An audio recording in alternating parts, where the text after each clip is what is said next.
My name is Captain Hendy, and this is a day in the life of an RTO.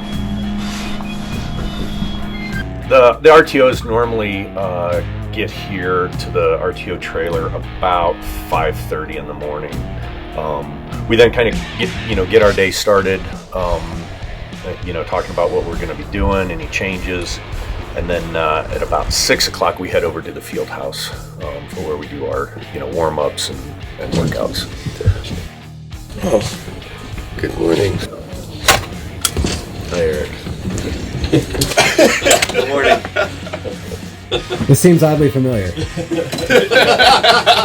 We all went with the same script. Sorry, you're right here. No. Oh yeah, it's on, dude. It's in there. Yeah. No, It's it in happened. it. You saw that? That is unacceptable. Yeah, it's in it. This is like my favorite blanket to own. It's in it. No coffee.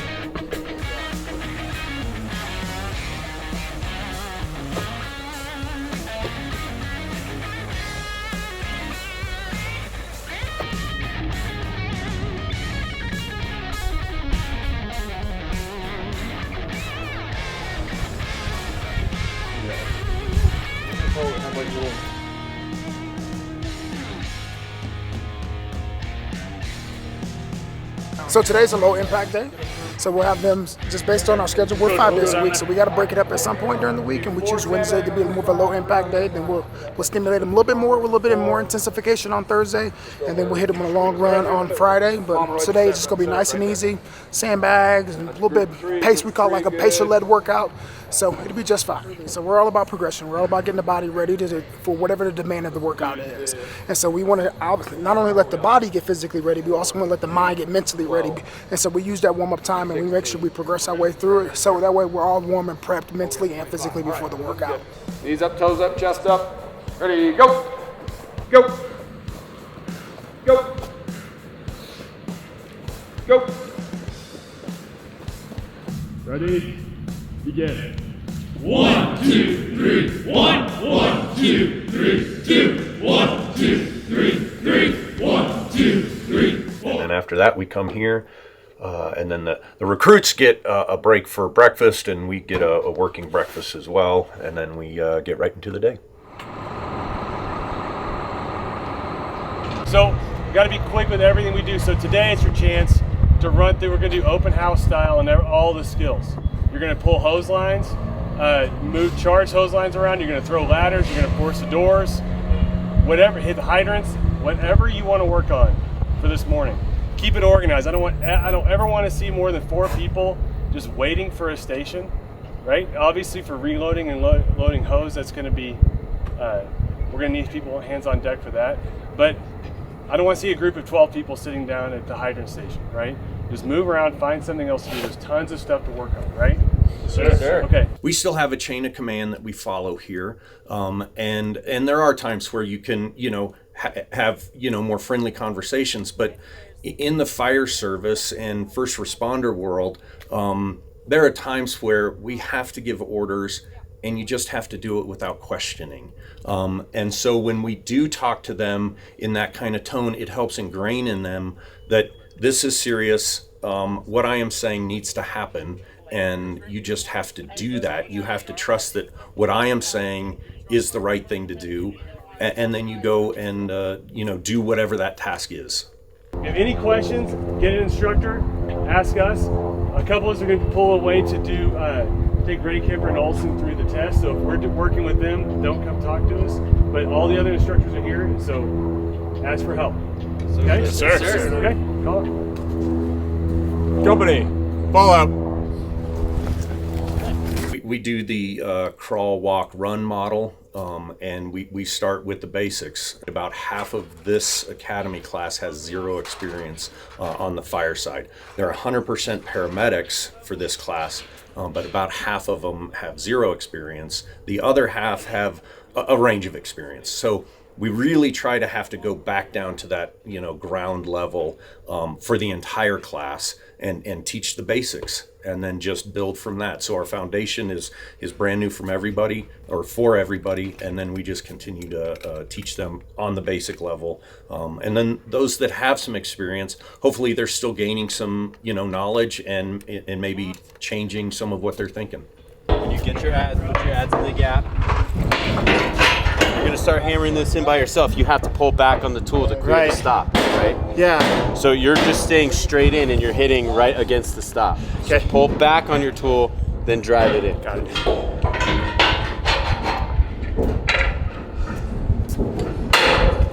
There you go. Boom. Pull back.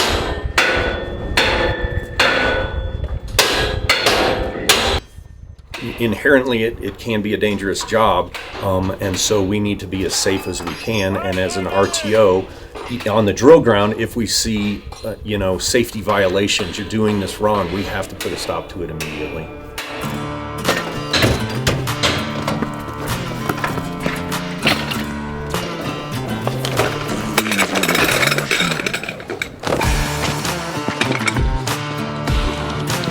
Tight.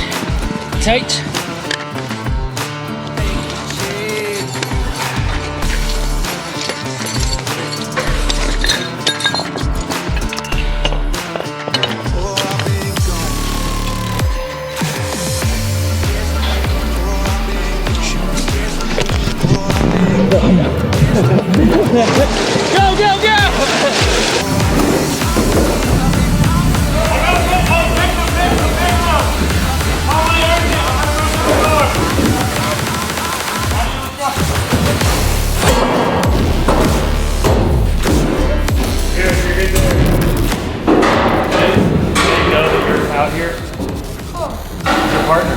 Yeah. Okay, they told you to hold the door? I'm holding the door. I told him to go into a left-hand search, and then he's going to come back out. Okay, if that stuff happened right now, which way would you go to get out of here? What would I do to get out? What direction would you go? I would just turn back to the right.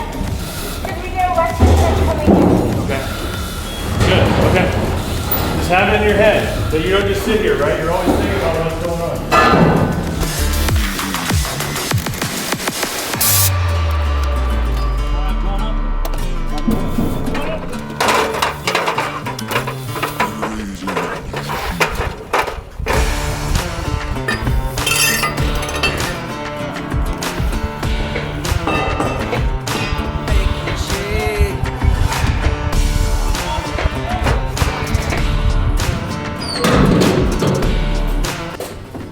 So in here, we've got our burn pan. We've actually got two of them so we can light fires individually. We set OSB on the sides and on the ceiling, and then we have our, I guess it would just be to catch coals so that we can set more material, like unburned material in there, and get our fire going again, and it keeps the water out of it, so they can do full extinguishment and we can get it relit. So we fill it up with hay and just all our scrap wood, all Class A material, and then we can ignite it. The reason that we put OSB on the sides and on the ceiling is just to create that fuel and heat going up so that we can start to burn off this OSB, and then it'll create that smoke behavior and rollover event further down the can. Then we also have these smoke curtains, so we can close these curtains off, and we can allow the smoke to really bake down and create a bunch of heat. And then when we open these up, the smoke will start to travel backwards, and then we can just create that fire event that they would see, similar to being in a house fire. So we're going to do the 1403 walkthrough with them. Okay. And then they'll break for lunch, and then we'll come back and do that. Cool. That's it.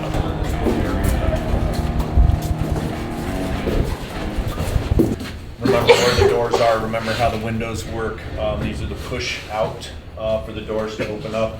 The windows have the latches on them that they just rotate, and then the windows can push out. Fire's gonna be right here in this burn pan, okay? When we're in here, this first burn is just us becoming accustomed to being in a room that's on fire, okay?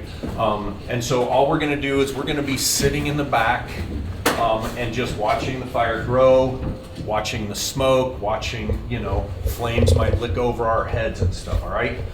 So that's all today is about, all right? First of all, congratulations on getting this far, because we have to do a lot of groundwork to be even able to do this day. So you can, you know, be proud of that fact. If for some reason we need to leave this area quickly, find the way out. There's going to be at least 2 instructors in here with you at all times, and then we'll have a safety officer on the outside. Got it? Yes, sir. Let's just go ahead, and we got a question back there. Real quick. So there will be a safety line staffed by one of the instructors, okay? So we always have water in here. Also, there's no planned maydays, there's no planned pass alarms going off. So you're gonna be sitting in here watching fire dynamics. Watch your pass alarms. If something goes off, we're gonna treat it like a real emergency, okay? Yes, sir. So yes, sir. Mind your stuff. If you have a real emergency, grab an instructor, grab a partner, you know where the exits are, and we'll come and help you. Yes, sir. Everybody clear on that? Yes, sir. All right. So 1403 is an NFPA standard that we follow. The importance of it is to get all the students familiar with the area where we'll be burning. We need to make sure that they know where the exits are, how the exit doors work, any windows, where the burn is going to happen, what the evolution is going to be. And the reason we have this is in the past, when training burns happen, we've had firefighters that die because they didn't know where the exits were, the fuel load was too high for the area, and so now we have these standards to help minimize injury and death. Class 22-1, these steeds were due for them. All right, at ease. So what we're going to do is we're going to take, let's get lined back up at 12:30 like you are here, and we'll start our burns, okay? Yes, sir. So lunch, and then we need to be back here at 12:30 ready to go. Yes, sir. Any questions? No, sir. Excellent. Thank you. Next. Class 10 foot. Ball out. 12:30. So Shannon, last time YouTube saw you, I think it was your first day as a probie. What are you doing now? Yeah, that was about 5 years ago. Now I'm an RTO with the academy. This is the 3rd academy I've taught, and I'm teaching now. It's awesome. Still a firefighter. I'm married now, have a kid. Life's good. So we're teaching new firefighters how to be reliable on an engine or on a truck or on a medic unit to be able to protect the citizens of our community and to protect each other as brothers and sisters. It's awesome molding these people into firefighters that one day could be sitting next to us on an engine or on a truck. So we want to make them the best that we can. Yeah, so today is one of our first burns with our recruits. We've been doing this for about 8 weeks. We've gotten through all of Firefighter 1. So we're going to be actually burning materials. They're going to be actually going into the fire and putting water on fire and doing all of the training they've been practicing for the last 8 weeks, and they finally get to put everything together into scenarios, and it's a very exciting day for everybody. The fire, the heat is real, and it can cause injuries and death to them. So for us, it's imperative that they keep all of that equipment on, which is why at the beginning of the academy, we go through an SCBA confidence course to make sure that they, because again, some of them have never worn that, and we want to make sure that they're comfortable in that equipment. And so we do the crawl, walk, run. We're in the walking stage right now with them. They've had their air packs, they've had their SCBA on, they've had their masks on, but now we're adding another element, which is the heat, the smoke, the visibility decreases and the heat raises. And so we just want to make sure that they are wearing all of their proper PPE the whole time.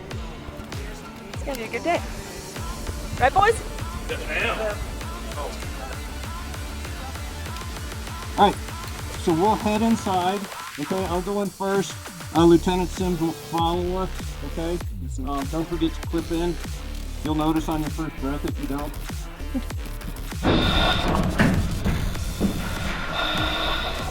Right now. Move down to that top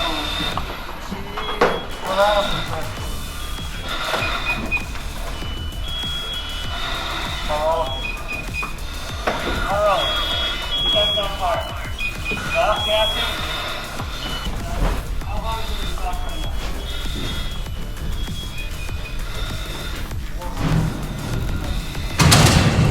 carpet. This isn't a cup. This isn't a table. This isn't clothes. This is not any of that. It's just 3 sheets of wood.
Right now, what is the temperature at the bottom of the burn pan? 620. Really hot. Go ahead and hit it one more.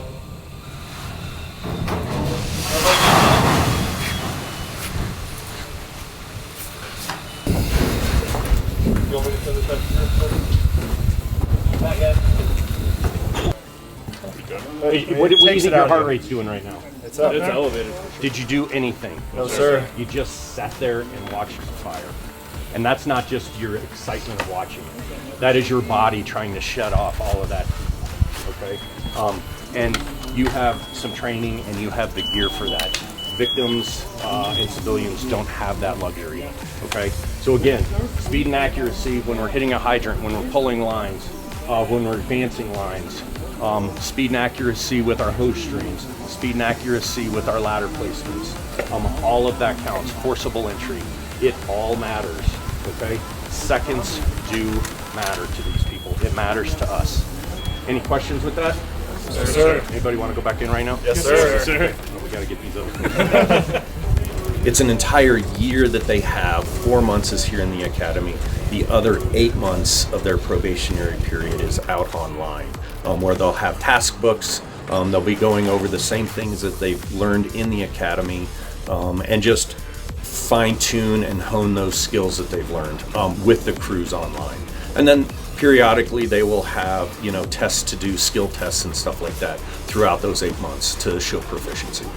Yeah, so right now the recruits are cleaning off all of their PPE, their bunker coat, their pants, their helmet, and their SCBA pack, along with the bottle and their regulator. We do this to try to minimize as much carcinogens that were left on their gear after a fire.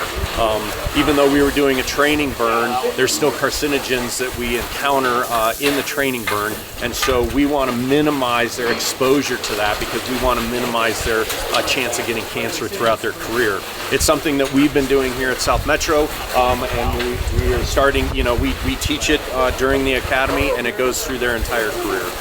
And so what they do is they're hosing it off with it's a gross decon right now is what they're doing, and then the bunker gear can actually go into a big industrial size washing machine called an extractor to do even more thorough cleaning. But right now what they're doing is the gross decon to get as much carcinogens off of their PPE and their SCBA. Okay, eyes up here. Yep, the camera's going right there. But eyes are going to be up here, right? Yes, so we are just building on what we're learning, okay? Everything we do, we are doing for a purpose and with urgency, yes? Yes, sir.